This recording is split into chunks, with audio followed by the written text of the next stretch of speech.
In case you didn't know, newer versions of macOS now support a clipboard history feature, letting you easily access things you've copied in the past. In this video, I'll show you exactly how to use it.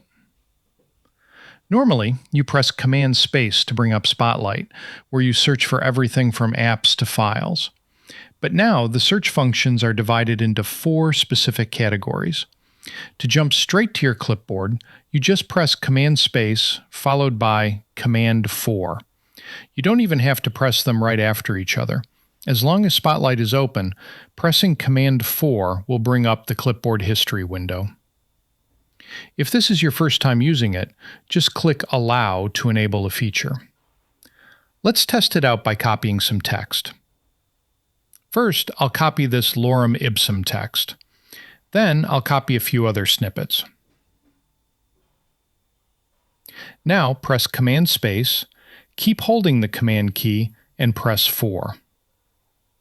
The clipboard window pops up, listing all your previously copied history. From here, you can click the copy icon to copy an item again. It automatically jumps to the top of the list, and you can paste it wherever you're typing. But here's a much faster way. While you're typing, just place your cursor exactly where you want the text to go. Press Command-Space, hold Command, and press 4. Use your arrow keys to navigate to the item you want, and hit Return. The text is inserted directly into your document. It's super convenient.